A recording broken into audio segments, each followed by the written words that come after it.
Todos tenemos un rostro que compartimos con los demás.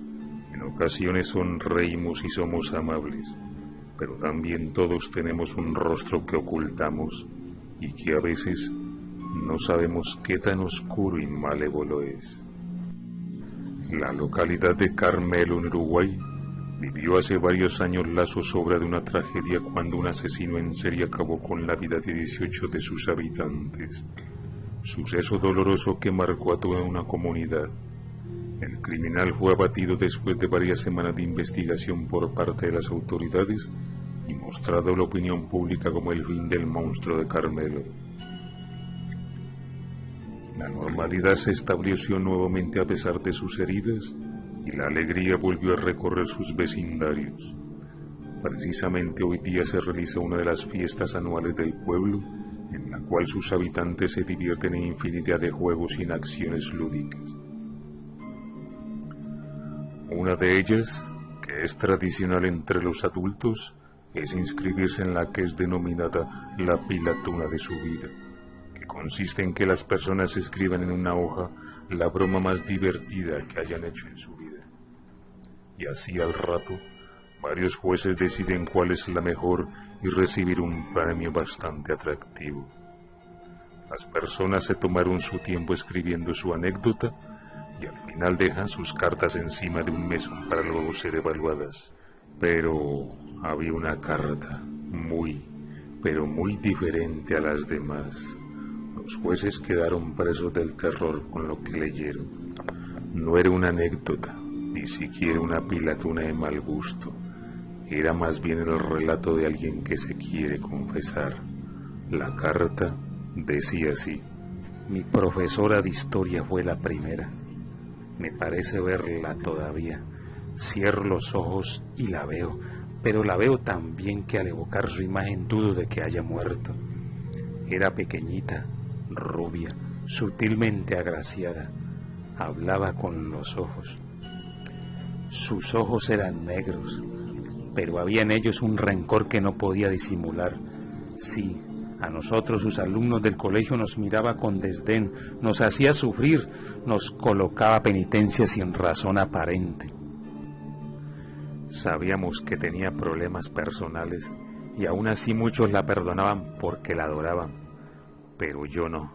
Yo empecé a odiarla, tanto que mi alma no soportaba siquiera el aroma de su perfume y no iba a permitir más desidio y humillaciones.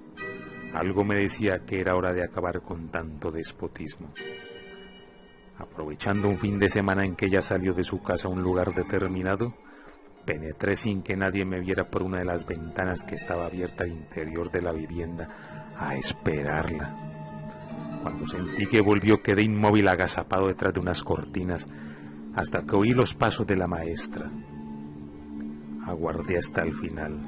Entonces me aproximé tembloroso y con un movimiento rápido le di con una roca que portaba en la mano. Se desplomó al instante. De su cabeza salió un hilillo de sangre, pero aún vivía.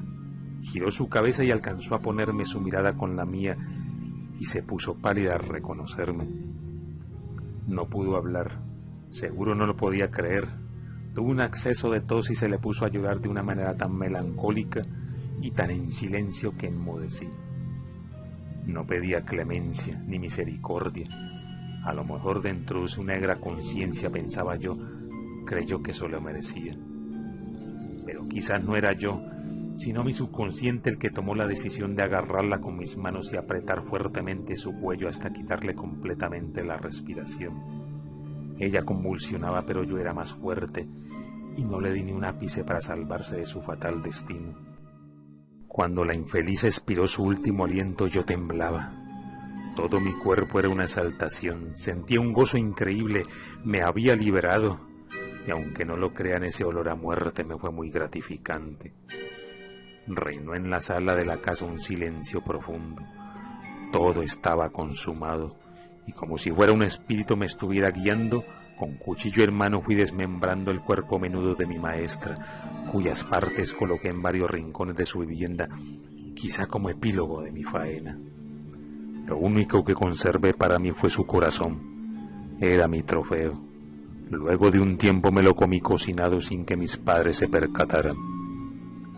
La noticia de la muerte de la maestra causó conmoción en el pueblo y ciudades vecinas. Nadie supo de su victimario. Me sentía poderoso. De aquí en adelante todo me fue más fácil. Mi atención se concentró inmediatamente en todos aquellos que me hicieron sentir inferior, que al igual que mi maestra iban a sentir el rigor de mi venganza. Las siguientes víctimas fueron 2 hermanos mal encarados que le hacían bromas pesadas a los demás. Vivían a 5 casas de la mía y ya no me los aguantaba.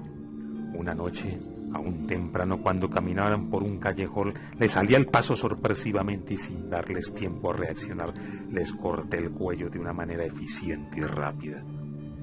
Solo atinaron a mirarme con sus ojos brotados de la sorpresa mientras se les extinguía su miserable vida.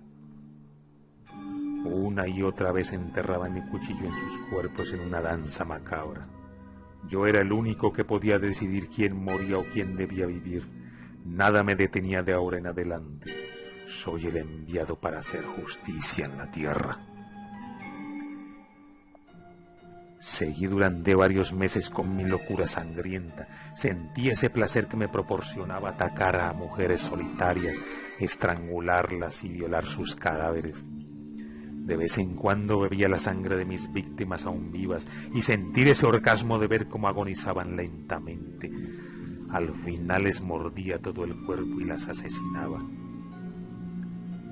Con el tiempo me di cuenta que las autoridades me pisaban los talones, pero no podrán descubrirme porque a pesar de que mis motivaciones eran las mismas, mis métodos eran diferentes y eso los confundía.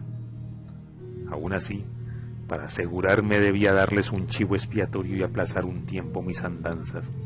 Les hice seguir unas pistas erradas y dieron con mi conejillo de indias que huyó ante tanto despliegue policial para atraparlo y fue alcanzado por infinidad de proyectiles que le quitaron la vida sin saber el por qué. Todo el mundo respiró tranquilo y por supuesto también yo. Ya han pasado varios años de aquellos sucesos y he regresado. Mi alma sigue negra. He luchado tanto tiempo por parar, pero esto es incontrolable y ya no puedo más. Tengo muchos espíritus diabólicos en mi cabeza que me dicen qué debo hacer. Yo solo obedezco. Ayer visité la tumba de mi maestra y por primera vez en mi vida lloré frente a su lápida. Algún día me encontraré con ella en el infierno, porque debe estar allá, ya que fue ella quien me convirtió en un asesino. La frialdad con que este siniestro personaje relata cómo asesinó a tantas personas espantó a todos los presentes en aquella fiesta. Es difícil creer que con una simple pluma se pueda contar detalladamente tanta atrocidad. La gente estaba paralizada del horror. No podían comprender que la pesadilla no ha terminado. Se miraban unos a otros incrédulos y al mismo tiempo con desconfianza, temerosos, porque el asesino era uno de ellos.